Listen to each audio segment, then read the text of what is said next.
everyone, and welcome to Fox 9 Sports Now. I'm Jim Rich. The Minnesota Timberwolves are starting to turn some heads. Today, they won their 4th straight and are now 3 games over 500 for the first time since 2019. Today, they beat a team that in years past, they may have found a way to lose. Another sign, perhaps, things are turning in the right direction.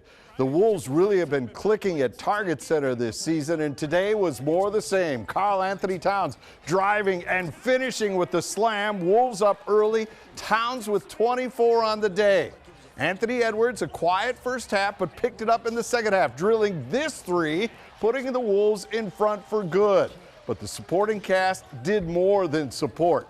Here, Malik Beasley off the bench threw down 20 on the day, and that sealed it late as the Wolves win their 4th straight and their 6th straight at home, 118-105. All right, to get to the bottom of this and to let fans know if this Timberwolves team, if they should invest their time in the club, we bring in Timberwolves analyst, WCCO radio star, Henry Lake. And Henry, is this time for fans to invest themselves in this Wolves team? Absolutely, it's time, because when you look at the way that they played and also the fact that when you look at the NBA and the Western Conference, there is a great opportunity for them to really jump up in the conference standings. LA is not producing the way that everybody would have thought. Talking Lakers, right? The Lakers, yep. LA Lakers are not producing that well. Portland's having issues with Damian Lillard being out, possibly for the rest of the year. So they're playing great basketball right now. You got great chemistry. Everybody is excited about Timberwolves basketball, and we need to fill up Target Center. All right, well, we'll get to that in a minute because there is some conversation about the fans today. But Karl-Anthony Towns, he's headed back to the All-Star game. Another double-double today, his 24th of the season. Is Cat ready to carry this team? Because everybody talks about Ant and how dynamic he is, but this still has to be done by Karl-Anthony Towns, yeah, right? I'm not sure if he has to carry the load. I think that when you look at the way that this team is set up and structured, the chemistry that they have, and also the fact that Karl-Anthony Towns is a very emotional basketball player. Right. I think that he needs to lean on Ant at times. And I know that Ant lately, maybe the last couple of weeks, has been a little bit inconsistent, but he's a guy that plays off of the crowd. He gets revved up. He can, go for 40 on any given night. So I think that Cat should not feel like he has to carry the load every single time that they go out on the basketball court. All right, but now you just alluded to something, the emotional side of Towns. And sometimes he can be his own worst enemy out there, that he gets sidetracked with the officials when things don't go his way. Do you see that still as a concern? Is he emotionally ready for what lies ahead?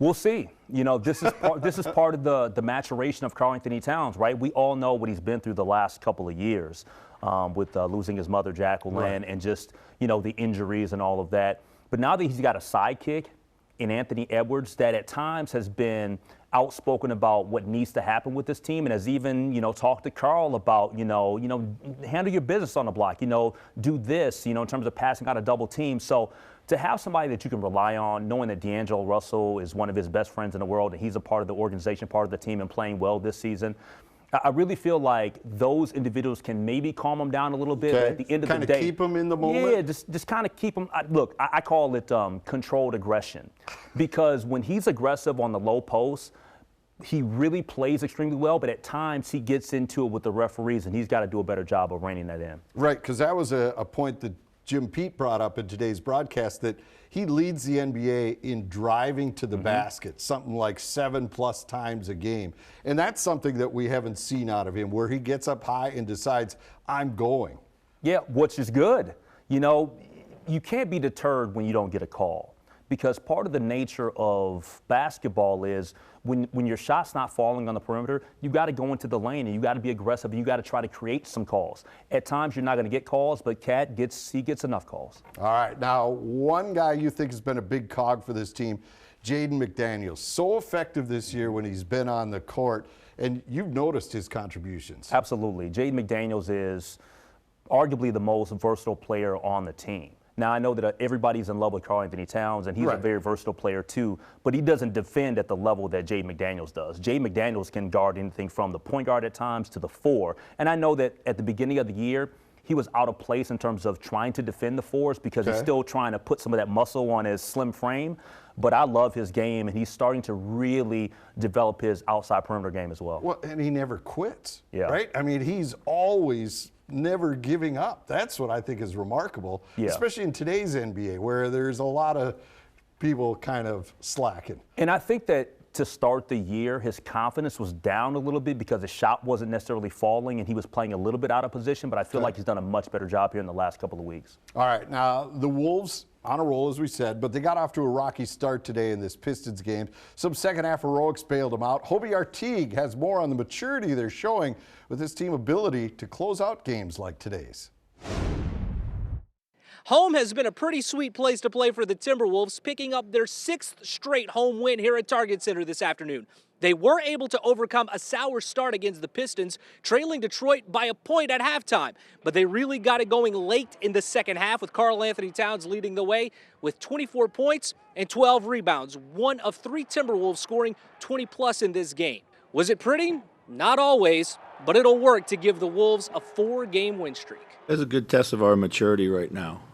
These teams are all, and this team really plays hard. Every time we had a chance to stretch the lead, I thought we kind of got a little bit sloppy. Attention to detail wasn't where it probably needed to be. And those are things that we got to work on and work through. D'Angelo Russell made his return to action after missing the last 4 games, pouring in 22 points. A key contribution to a team learning how to play together. I just wanted to be 100% before I went out there and jeopardize anything or, let my teammates down or try to go into the game, being a trailblazer of sharing the ball, making it contagious, making guys want to share the ball, starting with myself. So I try to, do that, do little things like that. And I saw us sharing the ball throughout the game. Today we shared the ball, and it was kind of easy for me to, just fit right in. The Timberwolves' home winning streak will now go on hold as they head on the road for their next 4 games with a road trip that starts in Sacramento later this week. At Target Center, Hobie Artigue, Fox 9. All right, Henry, so why are the Wolves winning games like this, where in years past they would fall into that trap and lose to a team like Detroit or a struggling team that they should handle? I think a lot of credit has to go to head coach Chris Finch.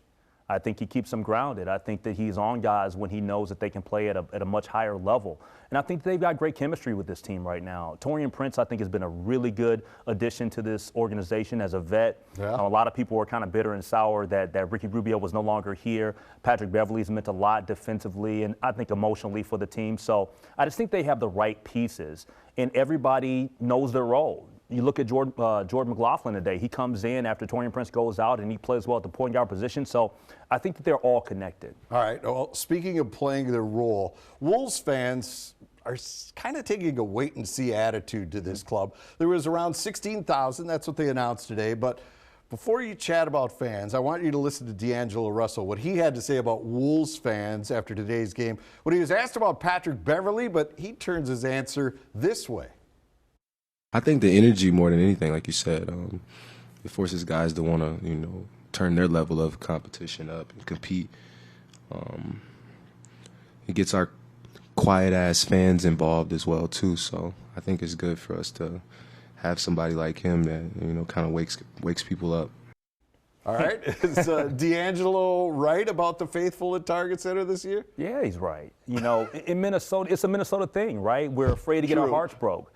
And, we shouldn't take that approach because when you have somebody as phenomenal as Anthony Edwards, who feeds off the crowd, and I've said this from the jump, he's the most talented player that we've ever drafted. Now, it doesn't mean that he's going to be better than Kevin Garnett, but that's just how I view him. You got to support him. You got to support Cat. You got to support D'Lo, and you got to support the coach. So I feel like right now, if there's any time to go out and support the Minnesota Timberwolves basketball, it should be right now. Yeah, it's going to be interesting to see where this goes. And like you said, the fans' hearts have been broken so many times. They're kind of watching this a little bit from a distance. All right, we'll take a quick break. When we come back, you already alluded to him, Chris Finch. Not too many were sure he was the right guy for the job, but suddenly he appears to be perfect. We'll find out why Henry thinks why. And we'll Welcome back to Fox 9 Sports Now. Henry Lake rejoins us. You can hear him Monday through Friday on WCCO Radio 9 to 1 with the Lake Show. And he's also a huge Lake Timberwolves. Night. I'm sorry. I apologize. But I do listen to you here because I text you on my way home. Texting me in commercial breaks, man. What's going on here? I know. You got to change those answers. That's another story. We talked about that too. All right. This team has a change of attitude about it. They're buying in defensively. And something that other players have been here over the years to try to get to change the culture. Jimmy Butler comes to the forefront of trying to change the attitude of this team. Chris Finch comes in here, and he's about defense, but he's also letting them score. How has this guy been able to get the attention of this team? Well, because his whole identity and his what everybody thought of Chris Finch coming in was him being an offensive mastermind, because that's his identity. That's what his reputation as being a very good offensive mind. Okay. But it's not just about offense. He knows that there's another end of the court that you have to buy into, and that's playing defenses. So, we saw last year, remember when they were starting to play much better last season? Right. We saw the offense. In the offseason, he says these guys have to buy into what we're going to do defensively. They go add Patrick Beverley. They create an identity defensively at the start of the year. The offense starts to come along. And so I just think he's the right guy right now for Timberwolves basketball. It seems to be, no doubt. And you talk about buying in defensively.